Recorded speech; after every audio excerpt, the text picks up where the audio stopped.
Bismillahirrahmanirrahim. Assalamualaikum teman-teman. Welcome back to my channel, Fisiologi ID.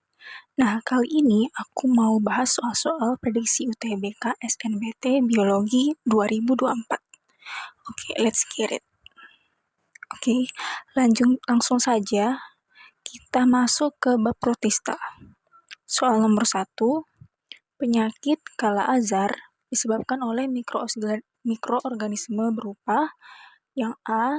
Leishmania donovani, yang B. Leishmania tropica, yang C. Plasmodium vivax, yang D. Trypanosoma gambiens, dan yang E. Entamuba gingivalis. Yang mau jawab dulu silakan di pause videonya ya. Oke, jawabannya adalah A. Leishmania donovani. Nah, Leishmania donovani ini menginfeksi organ limpa, hati, dan sumsum tulang. Berbentuk gelendong seperti pada gambar yang paling kiri, mempunyai flagel eksternal. Berbentuk gelendong dan mempunyai flagel eksternal. Nah, yang selanjutnya itu Leishmania tropica, itu merupakan penyakit borok atau sore pada orang Afrika.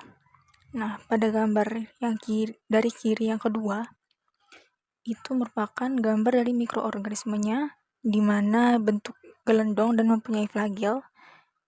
Ya, kurang lebih sama dengan Leishmania donovani karena memang satu genus.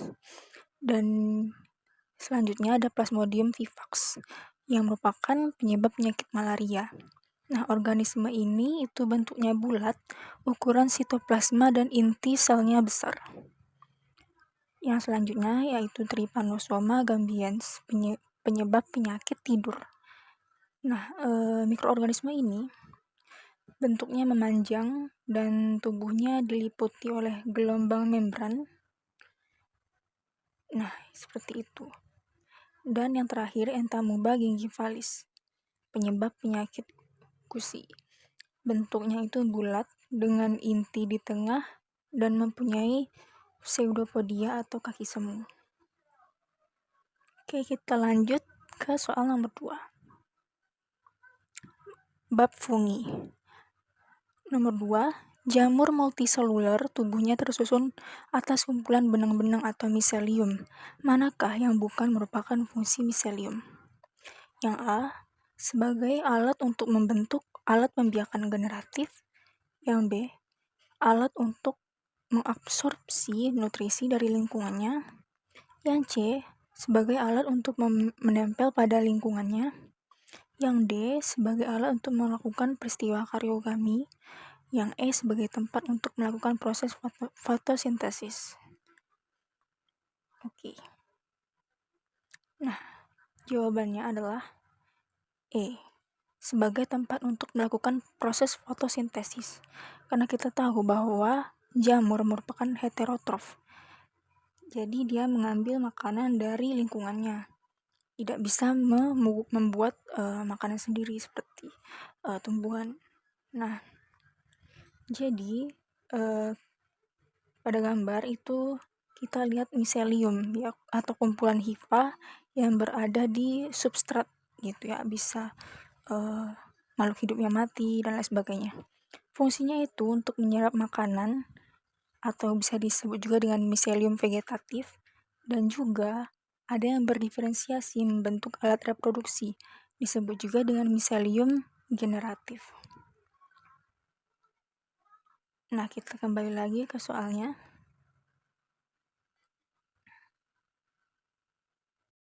Nah, di sini ada disebutkan sebagai alat untuk melakukan peristiwa karyogami atau peleburan dua inti haploid dari dua miselium.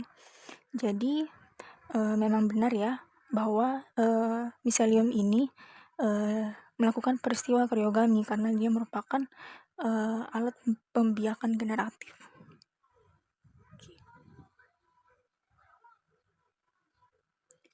Nah, oke, next nomor 3 tentang virus.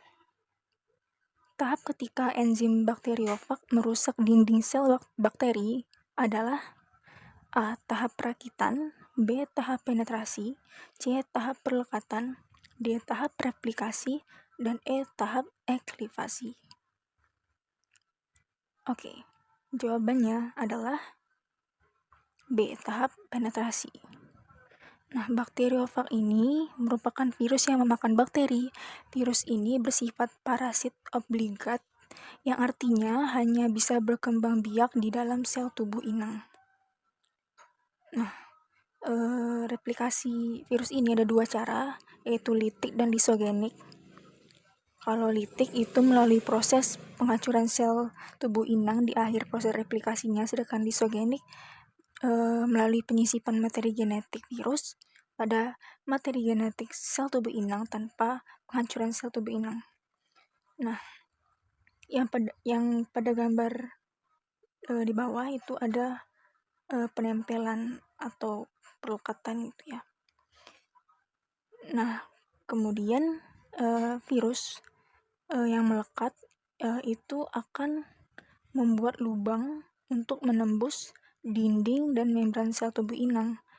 Dengan apa? Yaitu dengan suatu enzim. Nah, setelah itu dia akan memasukin materi genetik ke dalam inang. Dan selanjutnya akan DNA virus akan diproduksi dan diperbanyak untuk membentuk komponen tubuh dari virus. Dan selanjutnya perakitan, di mana komponen tubuh dari virus itu disusun menjadi bentuk virus yang sempurna, ya, virus-virus baru. Dan lisis, yaitu virus memproduksi suatu enzim juga untuk melubanginya, melubangi pada dinding sel bakteri, sehingga air masuk dan sel akan membengkak dan pecah, lalu keluarlah virus-virus yang baru. Nah, jadi sebenarnya enzim pada tahap mana untuk merusak dinding sel inang, yaitu pada tahap penetrasi dan lisis, karena dia sama-sama membentuk lubang ya pada dinding sel. Nah, jadi di sini yang ada yaitu penetrasi. Nah, kalau eklivasi itu adalah nama lain dari replikasi ataupun tahap sintesis ya.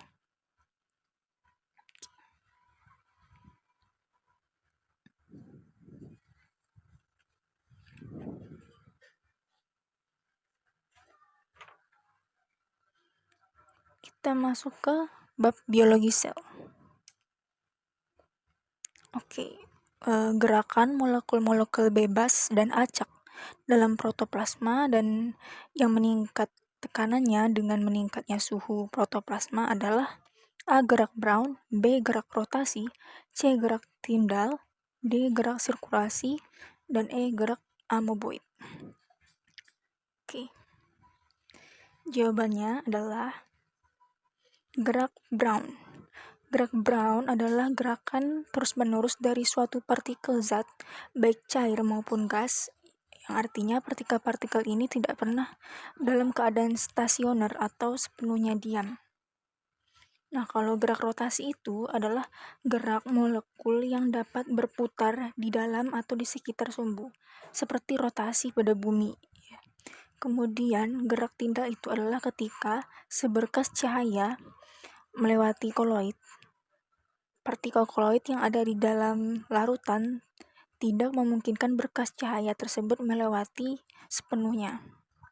Dan yang gerak sirkulasi adalah gerak molekul yang berotasi di sepanjang jalur sirkuler.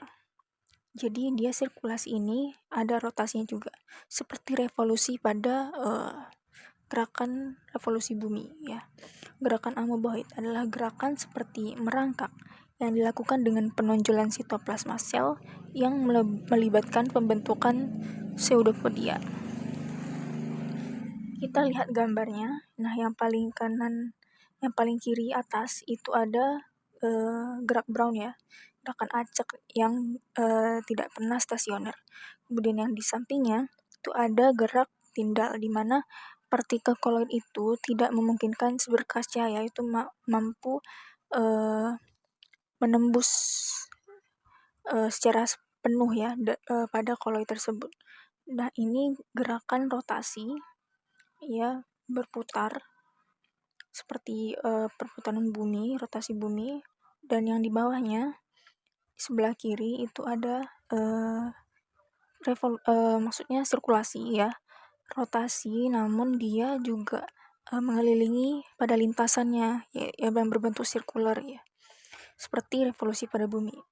Dan gerakan amoeboid, yang mana gerakan ini pada sel eukariotik ya, di mana bagian protoplasma yaitu endoplasma yang kental atau juga yang disebut dengan plasmogel itu akan mencair sementara atau plasmosol sehingga mudah bergerak membentuk penjuluran. Itu teori Gelsol ya. Oke, kita lanjut ke bab siklus sel. Kondisi perbandingan kromosom sel anak pada akhir mitosis dengan kromosom sel induk pada G1 dari siklus sel adalah A. Sel anak memiliki jumlah kromosom setengah dari induknya. B. Sel anak memiliki jumlah kromosom 2 kali lipat dari induknya. C. Sel anak memiliki jumlah kromosom yang sama dengan induknya. Yang D. Sel anak memiliki jumlah DNA setengah dari induknya. Dan E. Sel anak memiliki jumlah DNA 2 kali lipat induknya. Oke. Jawabannya adalah yang C, di mana sel anak memiliki jumlah kromosom yang sama dengan induknya, di mana kromosom belum melakukan replikasi pada tahap ini, sehingga jumlah kromosom anak dan induknya itu masih sama. Nah, bisa dilihat pada gambar, itu sebenarnya ada dua fase besar, yaitu interfase dan mitosis. Interfase itu terdiri dari G1 atau G1, S, dan G2. Dan yang kedua itu ada mitosis. Nah, G1 ini merupakan tahap di mana sel mengalami pertumbuhan dan perkembangan. Jadi sebenarnya tahap interfase ini merupakan tahap sebelum terjadinya pembelahan ya, kayak preparasi sebelum pembelahan. Nah, interfase itu terdiri dari G1, S, dan G2. G1 itu sel mengalami pertumbuhan dan perkembangan ya. Kemudian yang S, fase S, sel akan mensintesis salinan DNA ya dalam nukleusnya. Dan kemudian fase G2 itu sel semakin besar dan juga organelnya itu sudah lengkap gitu ya.